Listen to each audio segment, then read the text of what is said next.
సంచలనం మా నాయకుడు శభాసనే నభం 10 కోట్ల మంది జనం సొంతం చేసుకున్న గుండెరాదే మహాశయ విధి పగై తరిమెనా. సూర్యం, ఏంటయ్యా ఇది? ఒక మనిషిని ఆరాధిస్తే ఇంతలా ఆరాధిస్తారా? మా తెలుగు ప్రజలు ఎవరి మీద అంత త్వరగా అభిమానం పెంచుకోరు, కానీ ఒక్కసారి పెంచుకుంటే చనిపోయే వరకు వదిలిపెట్టరు. దమ్ముంటే పట్టుకొని సవాల్ విసిరాడు కదా, ఇప్పుడు ఎక్కడున్నాడు అని అంటున్నాడు.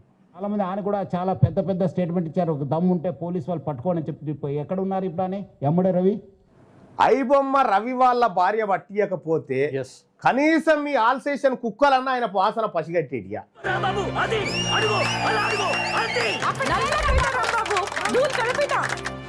సవాలు వేస్తే ఇట్లుంటది అన్నావు కదా, ప్రతి 8 నిమిషాలకు ఒక చిన్నారి తప్పిపోతా ఉన్నారు దేశంలో. సైబర్ క్రైమ్ నడుస్తుంది ఇప్పుడు. సైబర్ క్రైమ్ లో ట్రేస్ అవుట్ కాని కేసులు ఎన్నో ఉన్నాయి. నీకు దమ్ముంటే నువ్వు నిజంగా నువ్వు మునగానివి అయితే అవి తీసుకో. ఇంకొక ముక్క మాట్లాడమంటే చంపేస్తాను, బయటకెళ్ళరా, గెట్ అవుట్. ట్రేస్ అవుట్ చేయి చూద్దాం. ఎందుకే ఈ సినిమా డైలాగులు, సినిమా వాళ్ళని పక్కకు కూర్చున్న పెట్టుకొని ఏంట్రో నీ ఇష్టం కామెంట్ చేస్తున్నావు. 100 రూపాయలు దాన్ని 1000 రూపాయల టికెట్ అమ్ముకుంటా జనం దగ్గర దోపిడీ చేస్తా ఉన్నాడు. దోపిడీ దొంగలను పక్కకు కూర్చున్న పెట్టుకొని వాళ్ళని సంసారం లెక్క, వాళ్ళకు నువ్వు హీరో లెక్క. దీనికి మీరు ఏమంటారు సార్? టికెట్ రేట్స్ తగ్గిస్తే పైరసీ చూడం కదా అని చెప్పి చాలా మంది సోషల్ మీడియాలో అడుగుతున్నారు సార్. దిల్రాజ్ గారు సార్, మనిషివా పశువా నువ్వు? మాట్లాడుతున్నాను కదా, పెద్ద మనిషితో మాట్లాడుతున్నాను కదా. ఇలాంటి దుర్మార్గుల్ని శిక్ష పడేదాకా, లేకపోతే ఇది అరెస్టులు కాదండి, ఎన్కౌంటర్లు చేయాలి. ఏంట్రా కూసావు? ఎన్కౌంటర్లు చేయాలి. వాళ్ళు చేయకపోయినా సినిమా వాళ్ళన్నా చేయాలి కనీసం. బ్లడ్ ని తాగుతుండే ఇలాంటి వాడు బ్లడ్ చూడటం చాలా అవసరం.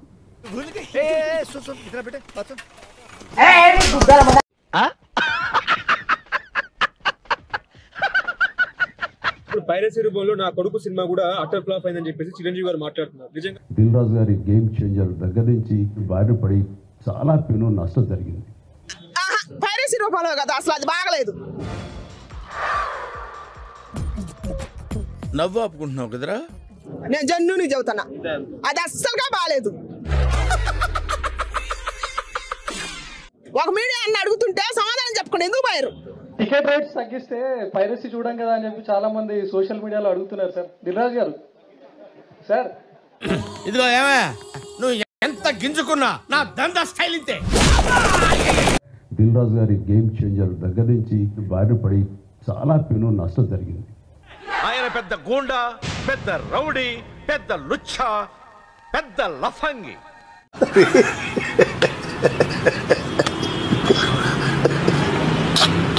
ఇప్పుడు ఐబొమ్మ రవిని పెట్టారు కేసు వేసి. ఇప్పుడు మీ సినిమాలు ఆడతారు, మీకు గ్యారెంటీ ఉందా? ఎందుకు మాస్టర్ మాటమాటిక్ అడుగుతారు? నాకు మాత్రం ఏం తెలుసు. అయిపోయింది, బతికి అయిపోయింది. నీ కొత్త చెక్కేస్తారులే ఈ రోజంతా, జాగ్రత్త పడుకుంటా. ఐబొమ్మ రవి అనేటోడు నిజంగా వానికి వాట్సాప్ చెప్తా ఉన్నా నేను. అందుకో ఈ పంది, ఈ ఒక్క పందితో తృప్తి పడకుండా నువ్వు ఇంకా ఎన్నో పందులు గెలవాలి. అలాగే ప్రభు.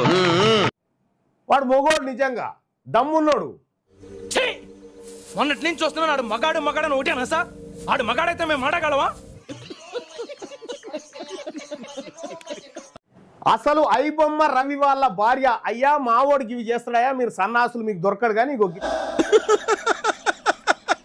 వేసేసాడు, బాగా వేసేసాడు. చేసిండా ఈ ఆస్తులు అమ్ముకొని పోయేందుకు వచ్చిండు. మీరు పట్టుకోరని ఇంటిస్తే అలా భార్య పట్టిస్తే తప్ప మీకు పట్టుకున్న పాపాన పోలే. అందరి ముందు పరుగు పోయిందిగా, ఇంకెలా తలెత్తుకుంటావు? నీ సైబర్ క్రైమ్ ఆపు, నీకు దమ్ముంటే నువ్వు దానికి మునగాని అయితే అది ఆపుపోస్తుందా? ఏంట్రా ఇలా మారిపోయావేంట్రా నువ్వు? వరంగల్లో చేసింది ఫేక్ ఎన్కౌంటరే, ఈడ చేసింది ఫేక్ ఎన్కౌంటరే. తెలిసిపోయిందా? కంట్రోల్ ఎవరు చాలు, వాడి పాపాను వాడే. వాడు చేసిన పాపాలకి నేను పోయేటట్టున్నాను సార్. నిజమే. మమ్మల్ని ఛాలెంజ్ చేస్తే ఏమైతుందో ఏం కాదు, లోటపీస్ ఇంకా 24 ఉన్నాయి ఆడ.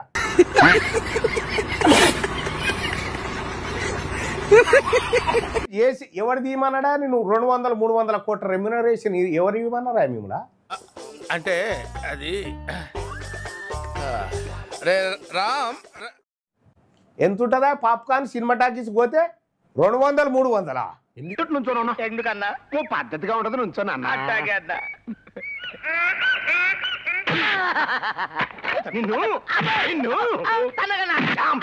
ఒకడు అంటాడు అయిబొమ్మ రవిని ఎన్కౌంటర్ చేయాలంటే ఇలాంటి దుర్మార్గుల్ని ఎన్కౌంటర్లు చేయాలి. ఎన్కౌంటర్ చేయాల్సి మొదలు పెడితే ఫస్ట్ మీ కాడికి ఏం చేసుకురావాలి. 150 నీళ్ళ బాటలు సమోసా 100 రూపాయలు ఉంటుంది. నా దందా అంతా ఇది వ్యాపారం. నువ్వు కొట్టావా? ఏ డౌటా? ఈ కార్యక్రమం ఇంతటితో సమాప్తం. 1 మినిట్ ఆశీర్వదించండి మావయ్య.